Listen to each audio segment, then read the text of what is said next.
aqui para o encontro com o Espírito Santo. Na quarta-feira passada nós começamos uma série, o nome é Série Encontros. Na quarta-feira passada eu falei sobre o encontro de Elias e Eliseu. Quem estava aqui na quarta-feira passada? Glória a Deus. Hoje nós vamos falar sobre o encontro com o Espírito Santo.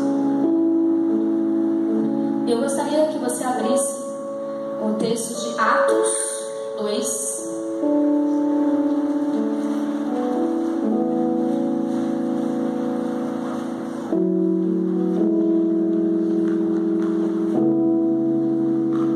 E nós vamos estar lendo do versículo 1 ao versículo 13.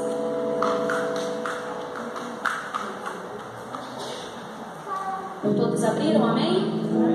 Atos 2, 1 ao 13. Chegando o dia de Pentecoste, estavam todos reunidos num só lugar. De repente veio do céu um som, como de um vento muito forte, e encheu toda a casa na qual estavam assentados. E viram o que parecia línguas de fogo, que se separaram e pousaram sobre cada um deles. Todos ficaram cheios do Espírito Santo e começaram a falar outras línguas, conforme o Espírito os capacitava. Havia em Jerusalém judeus tementes a Deus, vindo de todas as nações do mundo. Ouvindo-se o som, ajuntou-se uma multidão que ficou perplexa, pois cada um os ouvia falar em sua própria língua.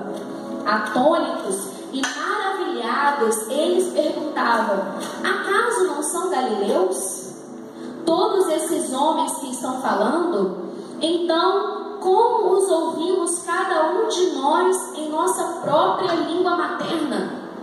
Partos, medos, elemitas, habitantes da Mesopotâmia, Judeia e Capadócia, do Ponto e da província da Ásia, Frígia e Panfilha, Egito e das partes da Líbia, próximas a Cirene, visitantes vindos de Roma, tanto judeus como convertidos ao judaísmo, cretenses e árabes.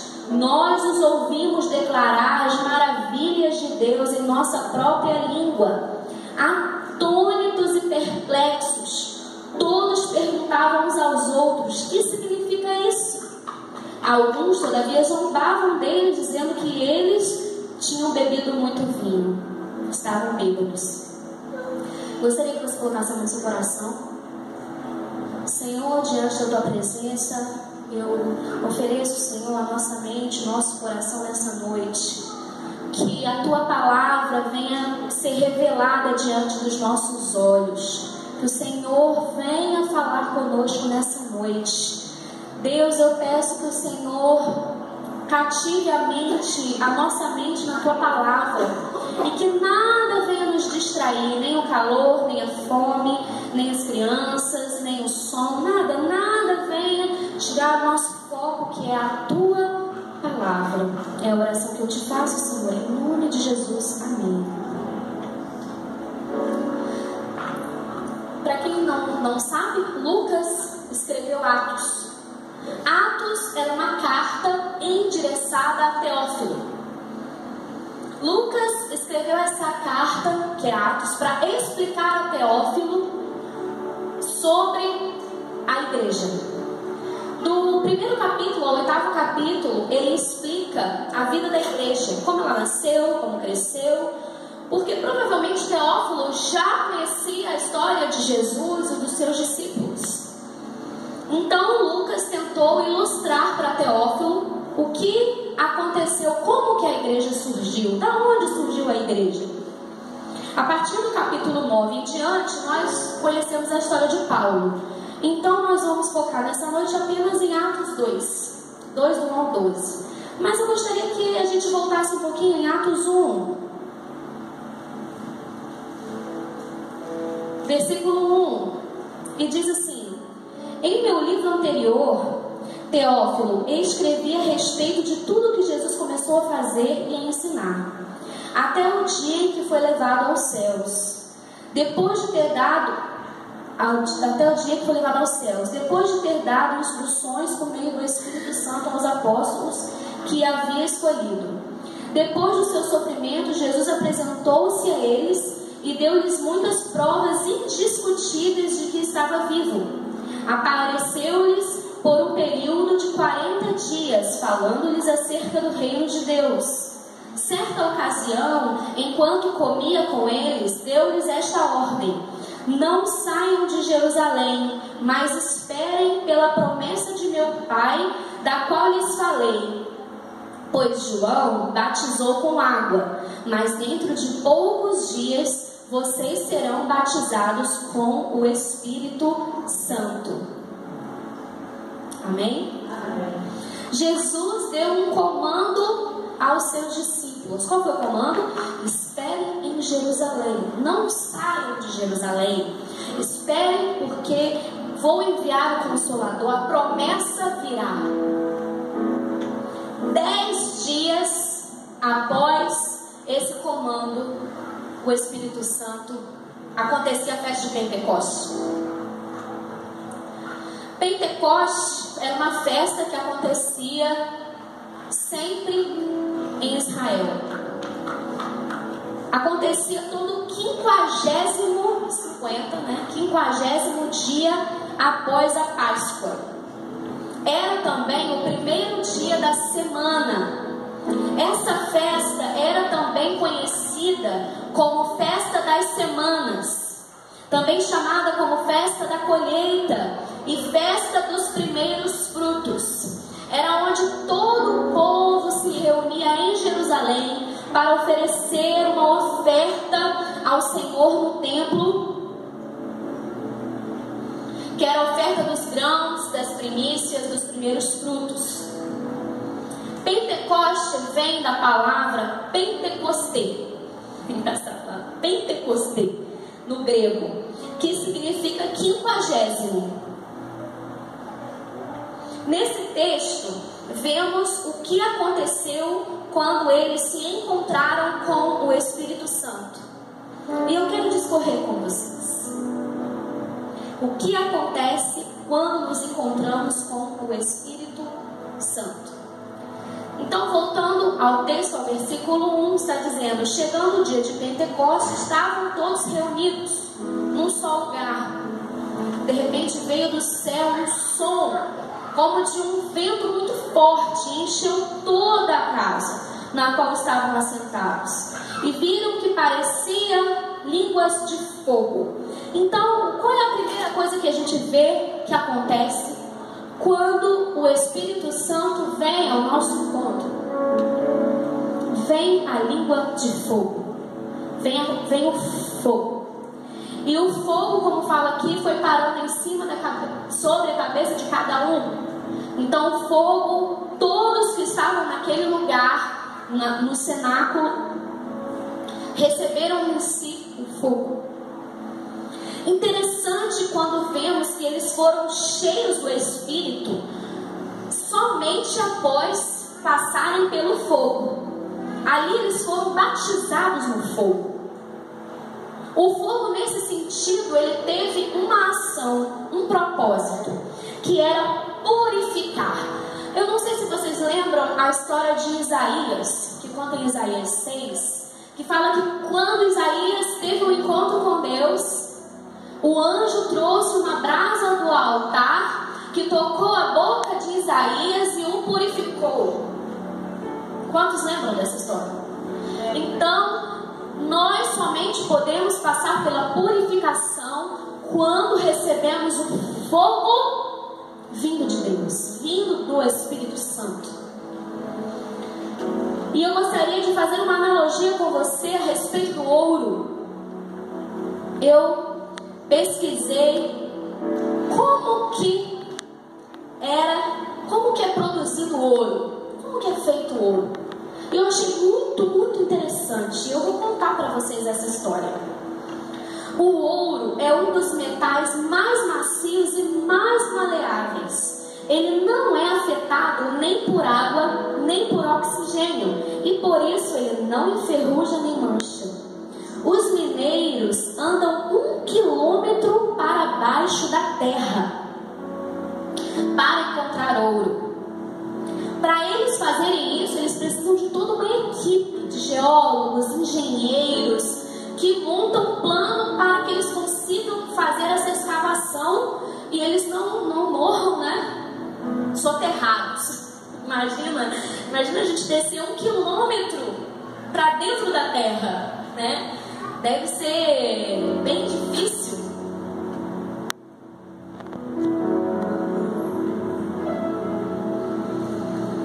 O ouro, em seu estado natural, não é puro. Ele geralmente está misturado com prata e outros metais. Quando você entra na caverna, se eu posso dizer assim, você vê minério. Você vê as pedras que são chamadas de minério. O minério, ele precisa ser processado para depois ser isolado e assim poder extrair o ouro. 1 tonelada de minério rende 6,5 gramas de ouro.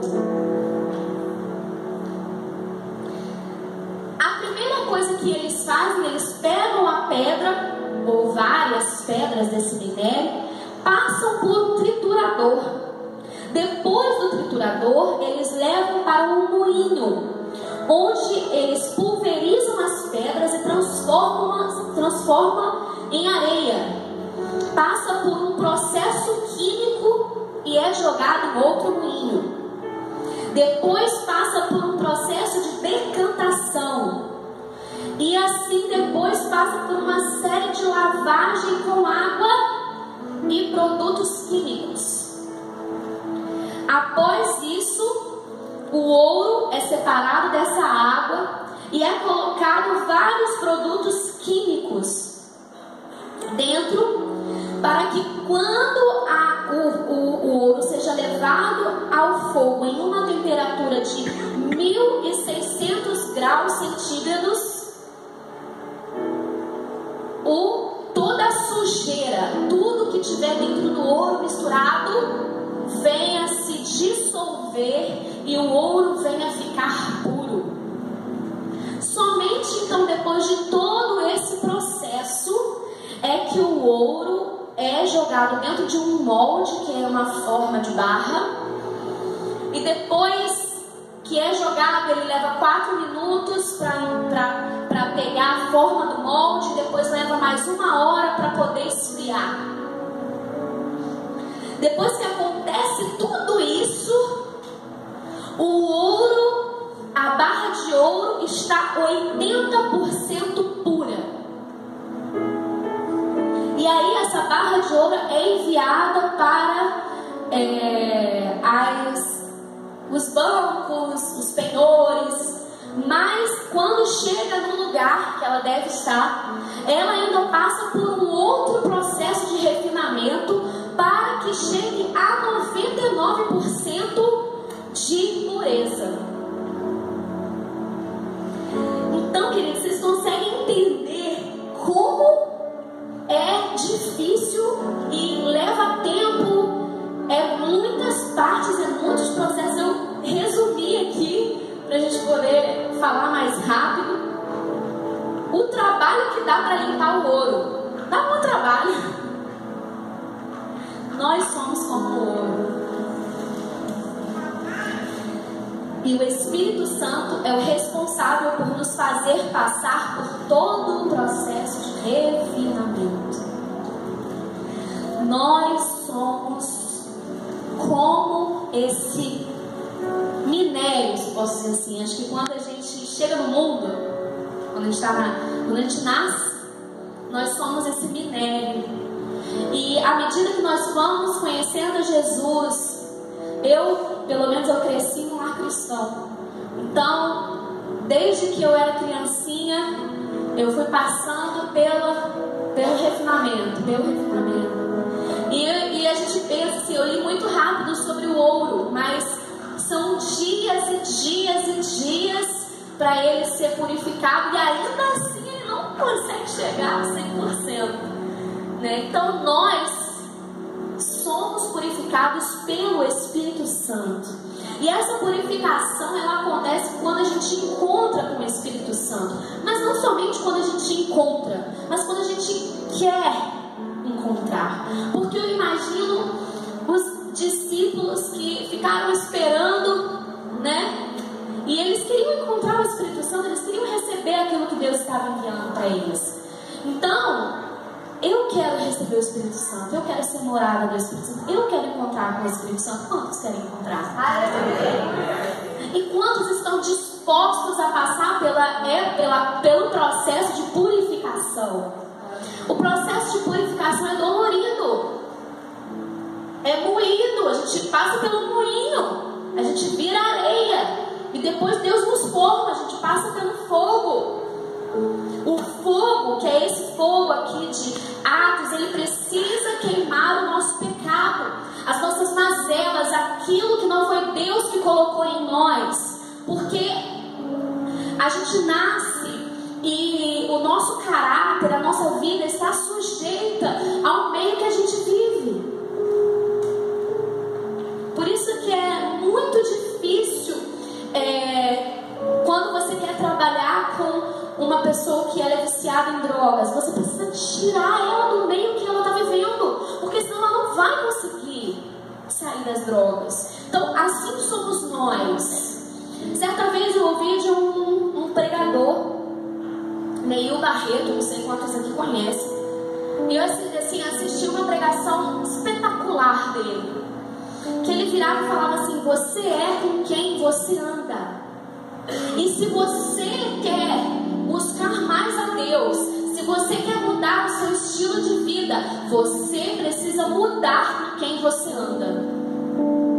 Você precisa andar com pessoas que buscam a Deus, porque elas vão te levar a buscar a Deus.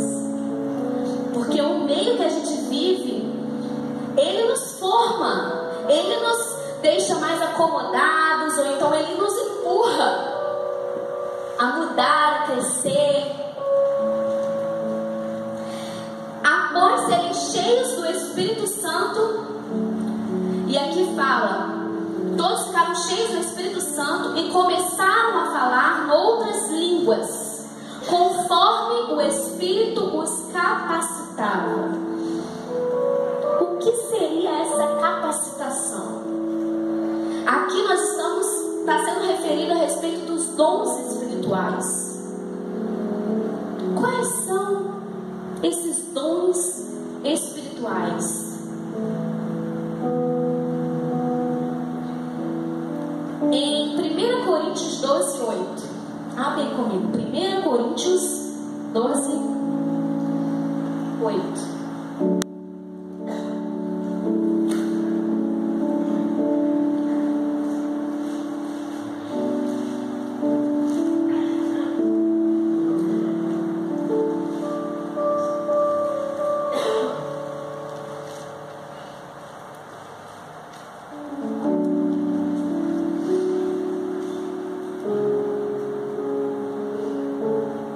Todos abriram? Amém?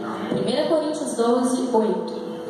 Pelo Espírito a um é dada a palavra de sabedoria, a outro pelo mesmo Espírito a palavra de conhecimento, a outro a fé, pelo mesmo Espírito a outro dons de curar, pelo único Espírito a outro poder para operar milagres, e a outro profecia, a outro discernimentos de espírito, a outro variedade de línguas, e ainda a outro interpretação de línguas. Todas essas coisas, porém, são realizadas pelo mesmo e único Espírito, e Ele as distribui individualmente a cada um como quer. O pastor Luciano Subirá, ele tem um seminário incrível sobre dons espirituais, e eu achei interessante porque ele separa os dons espirituais por 3 categorias. Ele separa os dons espirituais pela categoria de dons de revelação, E dentro desse dom de revelação, ele coloca a palavra de sabedoria, a palavra de conhecimento e o discernimento de espíritos. A segunda categoria é dons de poder, que ele coloca o dom da fé, a operação de milagres e o dom de curar. A terceira categoria, ele coloca dons da palavra, que é profecia, variedade de línguas e interpretação de línguas.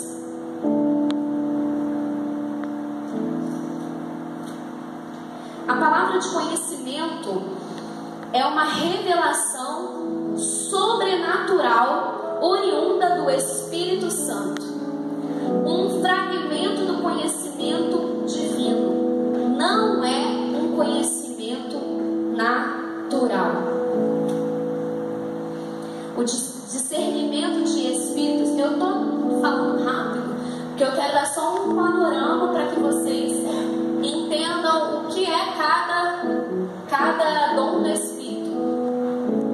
O discernimento do Espírito é conhecer distintamente, perceber claro por qualquer dos sentidos.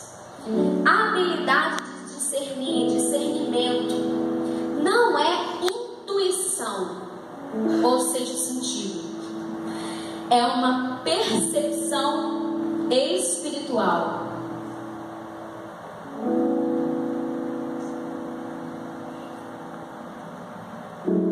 Dom da fé. A fé é fé especial, diferente das demais manifestações. É um complemento entre o nível da nossa fé e aquele necessário para que o milagre ocorra. O dom da fé é quando você gera dentro de você, você cria dentro de você uma fé que muda as circunstâncias, que age na vida das outras pessoas. Operação de milagres. Enquanto o dom da fé recebe o milagre, a operação de milagres faz para os outros. A pessoa que tem o dom, posso dizer assim, por exemplo, libertação. Quando você liberta uma pessoa, você está ajudando a pessoa. Você não está fazendo algo para si mesmo, mas você está fazendo algo em outra pessoa. Dons de cura. Cura sobrenatural de doenças. Não é cura pela fé. É o único dom no plural. Dons de cura. É quando você é levado pelo Espírito Santo a uma convicção dentro de você, a orar por alguém, e essa pessoa ela é curada da doença ou de algum problema que ela tenha, seja ela pode ver, surdo ouvir. É o dom de cura. Falar em línguas.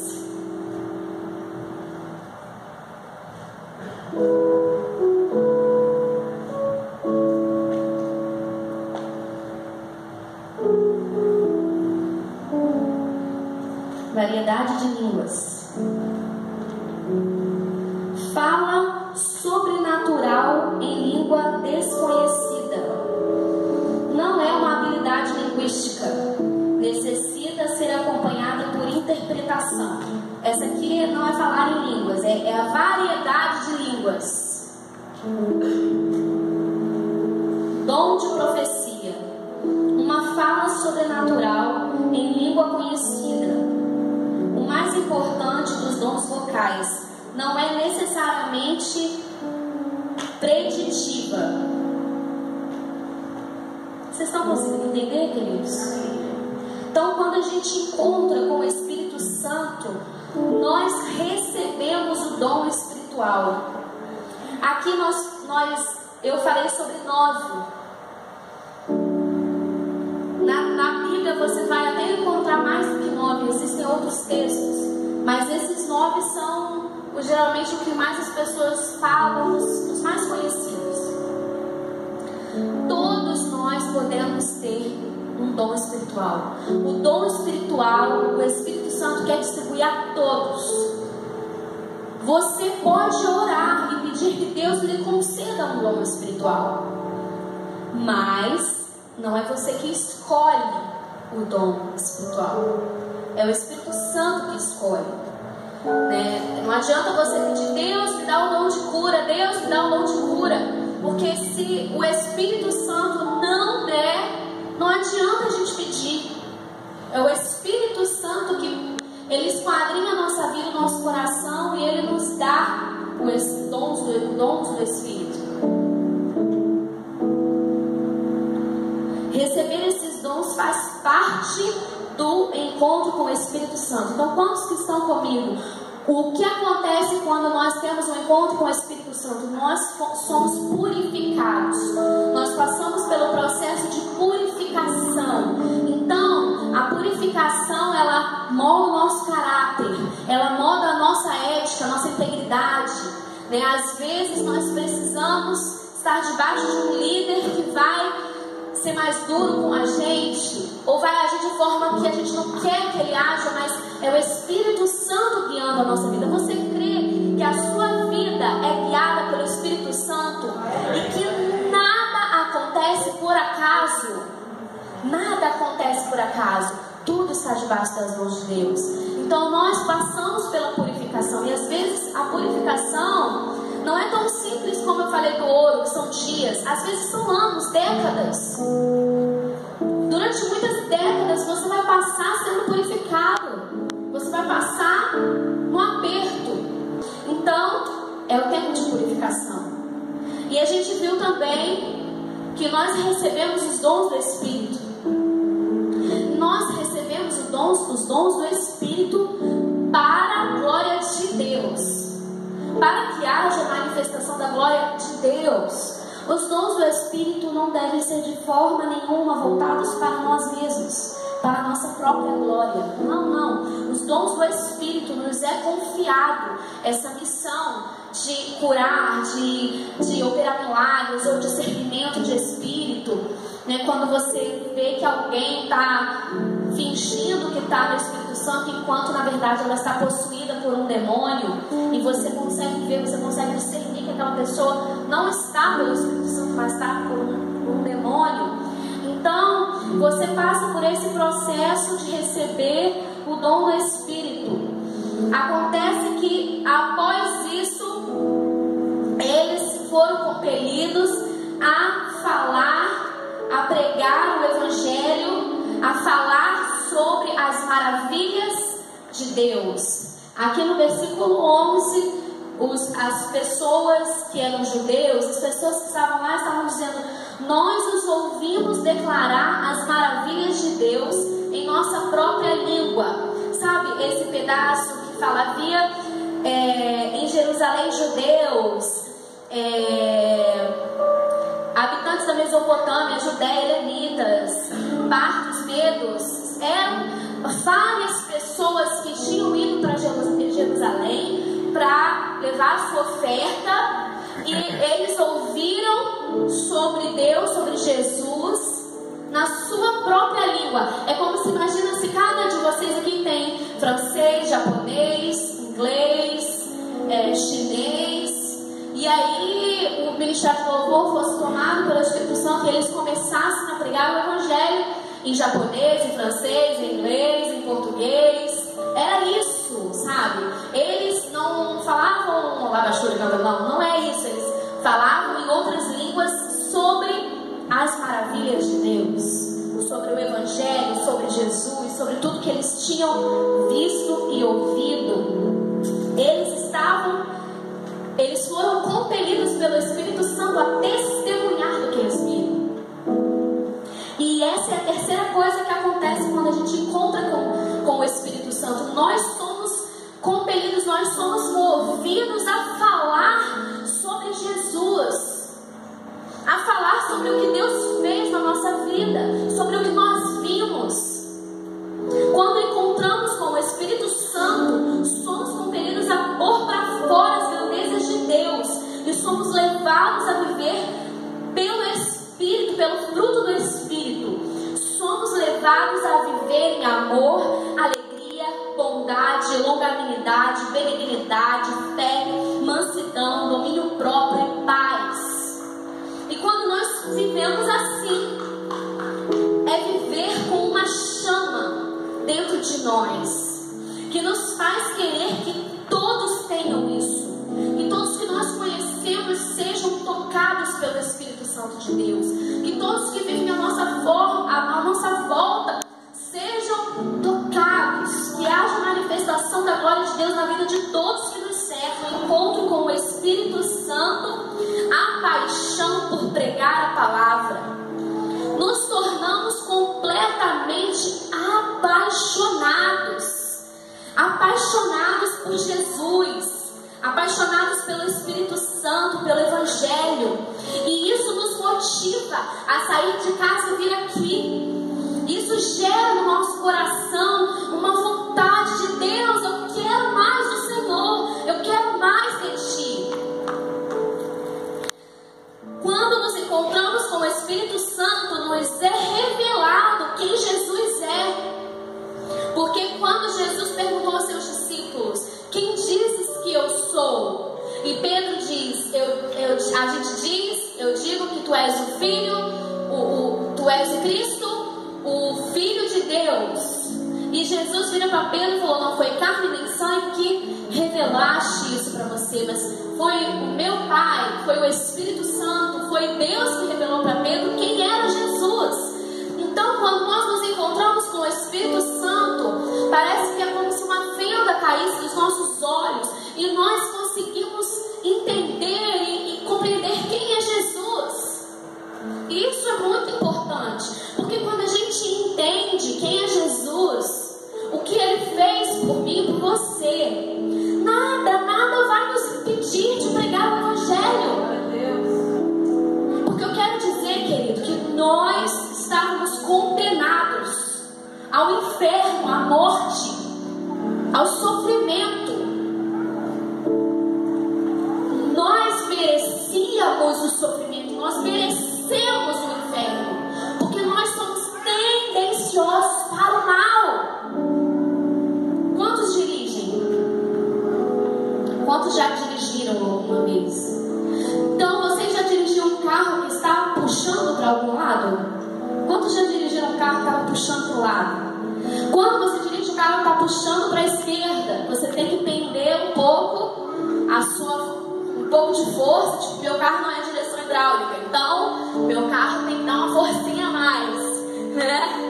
E você tem que ter uma força para ele andar retinho, porque se você soltar o volante, ele vai perder ou para a direita ou para a esquerda, para onde ele está puxando, mas ele não vai andar reto. Nós somos tendenciosos para o mal. Nós somos tendenciosos para o pecado. Então, se o Espírito Santo não puxar a nossa direção, nós sempre vamos para o pecado. Então, nós precisamos ter esse encontro com o Espírito Santo e que nos seja revelado quem Jesus é, para que a gente possa entender que nós não merecemos nada, que nós não somos nada, que Ele é tudo e que Ele merece tudo. Olha para a cadeira vazia que está ao seu lado, que está atrás de você. Quantas pessoas ficaram em casa? Por que elas ficaram em casa? Por que é mais importante ficar na frente da televisão? Por que é mais prazeroso ficar assistindo filme, novela? Por que é mais prazeroso viver nesse mundo do que estar na casa do Pai, do que buscar o Senhor? Por quê? Porque é mais precioso, é mais valioso ir ao shopping, viajar, do que estar na casa do Pai.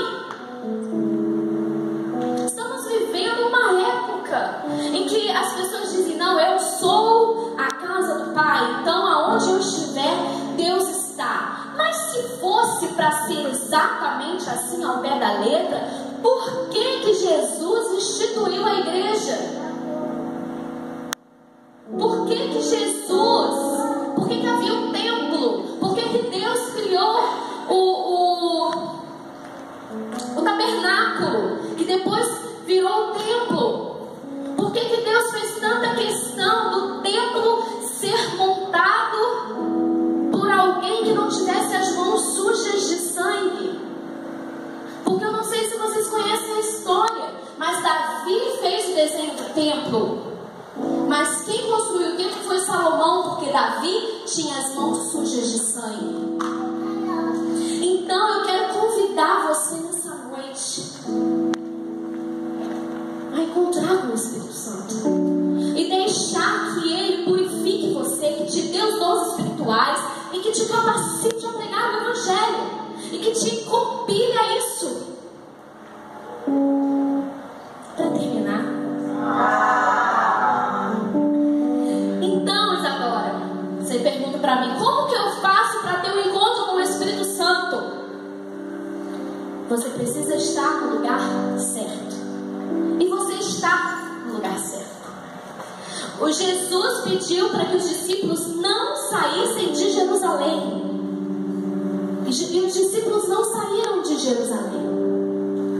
Os discípulos estavam no primeiro dia da semana, que era o primeiro dia da festa de Pentecostes, porque Pentecostes é uma festa. Queridos, Deus gosta de festas. Porque todas as festas que existem na história judaica, quem deu a luz, quem deu a ideia, foi Deus a Moisés. Na época, se você ler o Êxodo, o Deuteronômio, você vai ver isso. Deus gosta de festa. Então, Deus preparou aquele momento. Não, o Espírito Santo não vai descer qualquer dia. Ele vai descer no primeiro dia da semana, no primeiro dia da festa. E os discípulos esperaram. Eles não sabiam quando. Eles não sabiam quando que ia vir, nem sabiam o que ia descer, mas eles estavam à espera. Então, a primeira coisa que você deve fazer para encontrar com o Espírito Santo é estar no lugar certo. E hoje você está no lugar certo porque você está na casa do Pai. Sabe, querido, a casa do Pai não é isso aqui não. Não, a casa do Pai é a reunião dos santos. Olha para a pessoa que está ao seu lado. Essa pessoa é um santo. Essa pessoa é amada do Senhor. É um escolhido de Deus para estar aqui. Então, vocês reunidos juntos aqui, vocês são a igreja. Vocês são o lugar certo. Então, mas qual a segunda coisa para você ter um encontro com Deus hoje? Encontro com o Espírito Santo hoje. Eles estavam esperando há 10 dias. Então, eles estavam com muita expectativa. Eles estavam muito ansiosos para quando seria, como aconteceria, o que seria a vinda do Consolador. O Espírito Santo é o nosso Consolador. Ele habita dentro de você. Ele habita dentro de nós. Ele é o nosso Consolador em tempos difíceis. Hoje vocês estão no lugar certo. E eu quero dizer para vocês, tenham expectativa pelo que Deus vai fazer na vida de vocês. Tenham expectativa de como vai ser o seu encontro com o Espírito Santo. Gere essa expectativa dentro de você, essa espera, esse anseio por encontrar com o Espírito Santo dentro de você. Porque o Espírito Santo nunca frustra as suas expectativas. O Espírito Santo nunca vai te frustrar. Nunca vai te frustrar. O Espírito Santo está aqui nessa noite. Pode subir. O Espírito Santo está aqui nessa noite e Ele quer encontrar com você. E eu gostaria que ficassem de pé todos aqueles que querem encontrar com o Espírito Santo nessa noite. Eu quero encontrar o Espírito Santo nessa noite. E eu vou ler um texto para você, que é em Efésios 5, 18 a 20. Você não precisa abrir. Efésios 5, do 18 ao 20. A palavra de Deus diz: Não se embriaguem com vinho, que leva à libertinagem, mas deixem-se encher pelo Espírito Santo. Sejam cheios do Espírito Santo, falando entre si com salmos, hinos e cânticos espirituais, cantando e louvando de coração o Senhor. Então nessa noite eu quero convidar você a cantar, a louvar. Se você não conhece a música que o Ministério de Louvor vai tocar, vai estar aparecendo aí no telão. Vamos louvar o Senhor nessa noite, vamos cantar hinos, salmos,